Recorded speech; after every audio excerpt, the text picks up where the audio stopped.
and welcome to another Coolsmartphone video. Today we're going to be doing an unboxing of a new tablet that's just hit the market. I am of course talking about the brand new OnePlus Pad 3 with the OnePlus Pad 3 smart keyboard cover.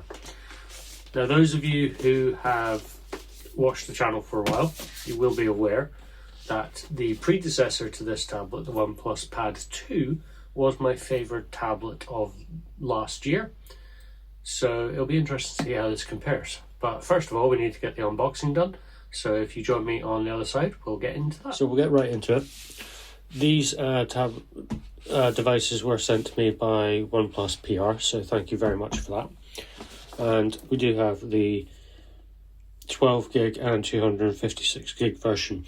If you were to purchase one of these from the OnePlus website now, it's on pre-order, then you would actually get the 16 gig and 512 gig storage for the same price as you would the 12 and 256.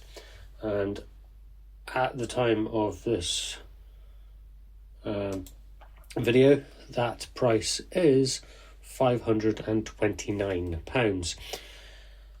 And you can also choose to get the OnePlus Pad 3 smart keyboard as a included freebie. There is other options available. This would be what I would go for though. So, moving that off to the side, you can see the tablet first and foremost. And this is by far the biggest tablet I have ever actually unboxed. We'll move that off to the side and we'll see what else is in the box. This is a EU variant box, so it will not include a power adapter. If you buy this in North America or India, you will get a SuperVOOC power adapter as well. In the little red box, we have our standard OnePlus charging cable, USB Type-C on one end, USB Type-A on the other end, and that's capable of supercharging at up to 80 watts, I believe is the speed. And then we get our user guide and our safety guide. Nothing else in there. No SIM pins or anything like that, because this being a tablet and not an LTE one, you don't have a SIM card. That's pretty much it for the box. So we'll move that all off to the side. And we'll quickly unbox the smart keyboard cover as well.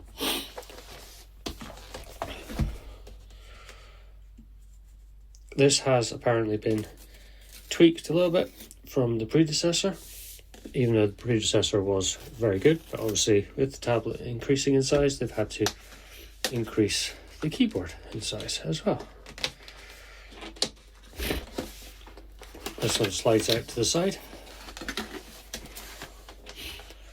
I do apologise for any sniffing you may hear in the video. I'm suffering from hay fever at the moment. Oh, it's a really, really nice blue colour. And it's not got the textured leather effect finish that was on the previous one. And it's a hard plastic. It's slightly smooth on the inside. Nice, solid feeling hinge.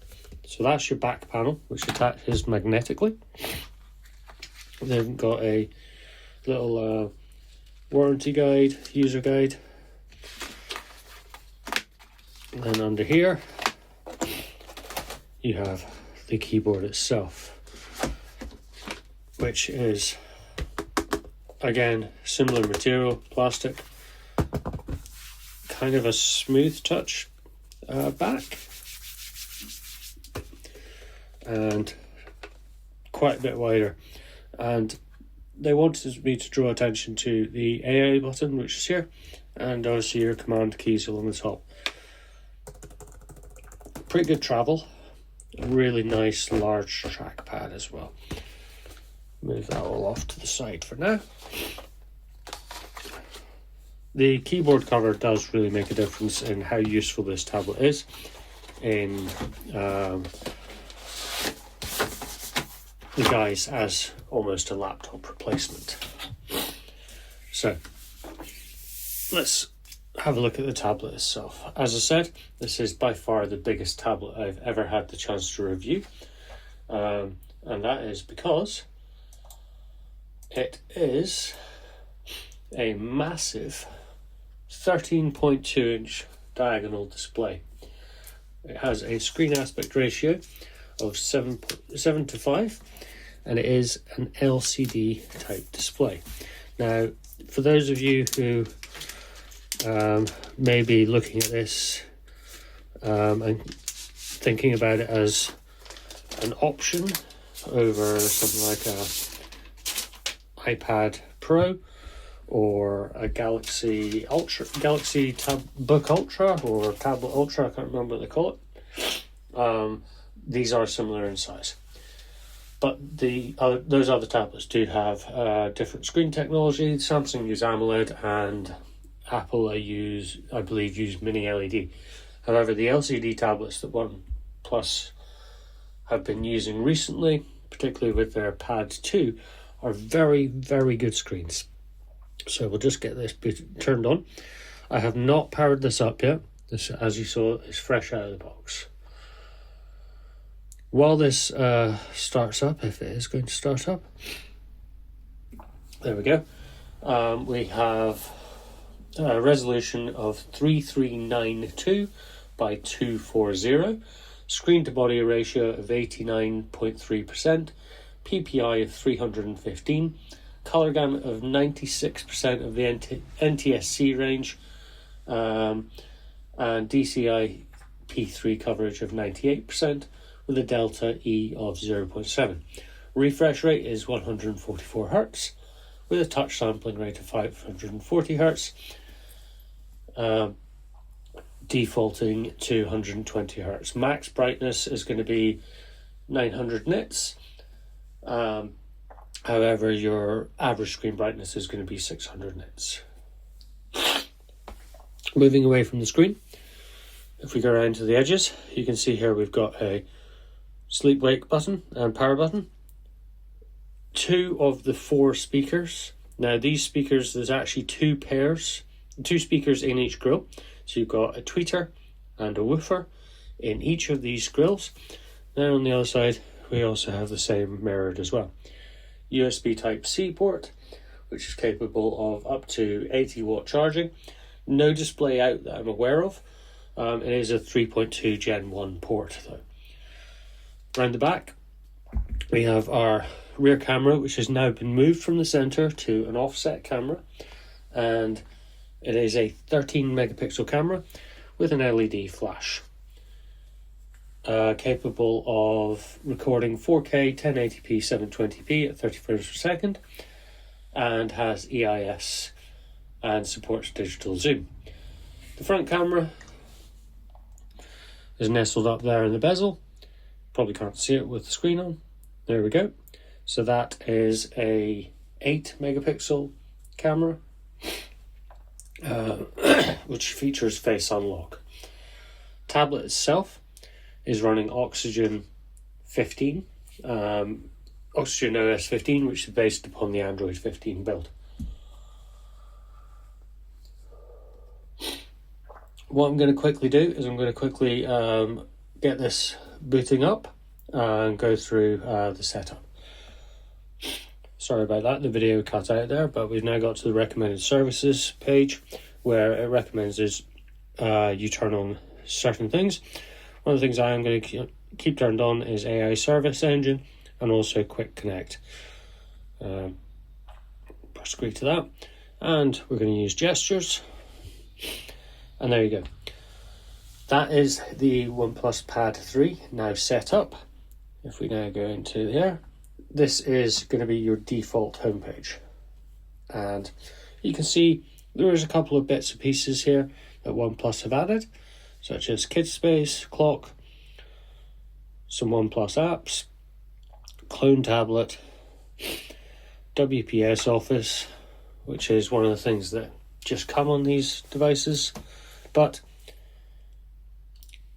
these can be removed, and I'm actually going to remove that one straight away because I don't use it.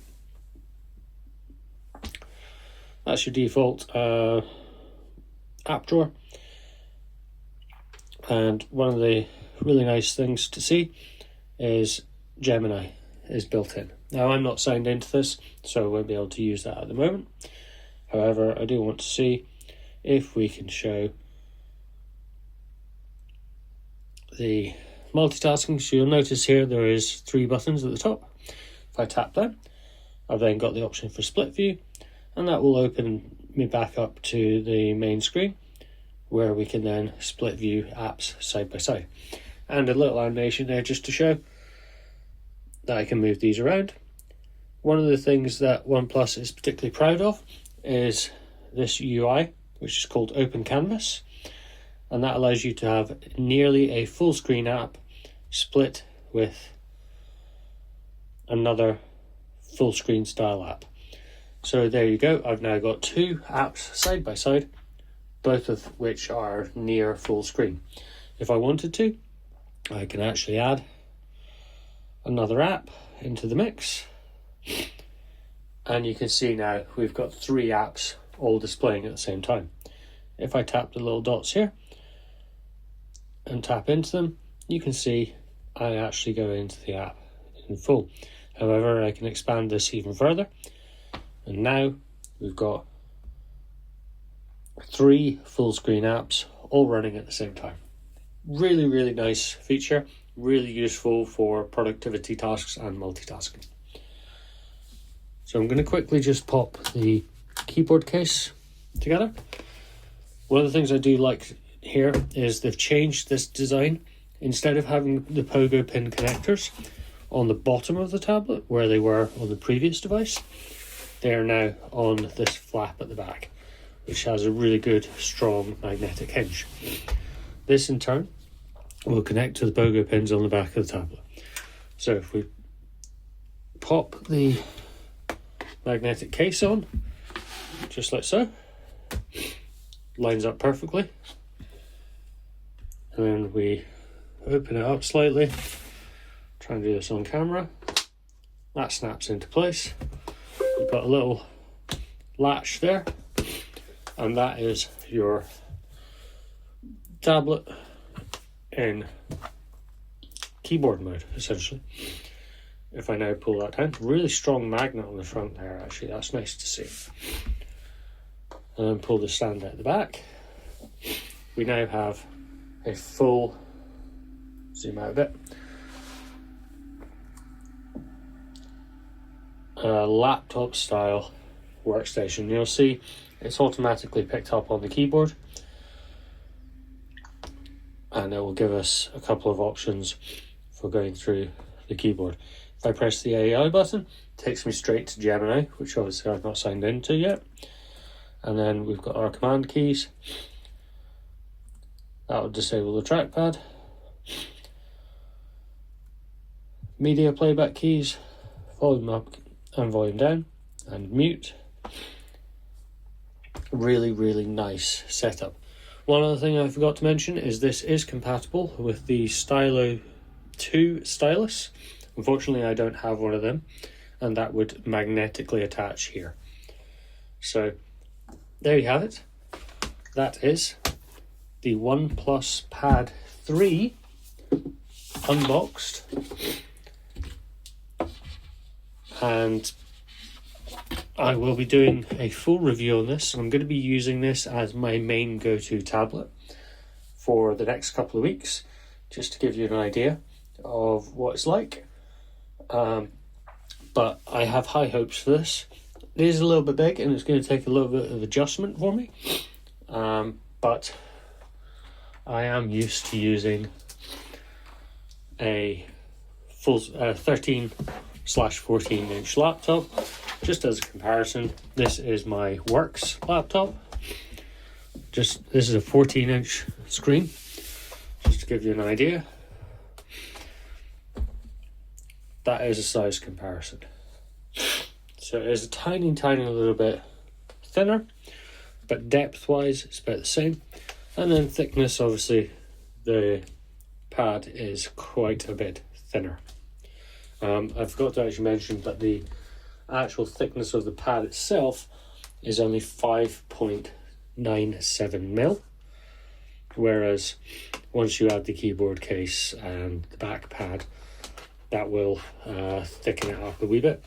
But you can see they're very, very slim. Almost iPad style slimness. And also you can adjust that stand just by itself, and you've got a lot of angles to play with on the stand. So, as I said, that's the OnePlus Pad 3. I've been Gary from Coolsmartphone. If you like this video, please give us a like over there and subscribe down at the bottom, or the other way around. Not sure how that works. And I hope to see you on the next video. Thanks very much. Bye bye.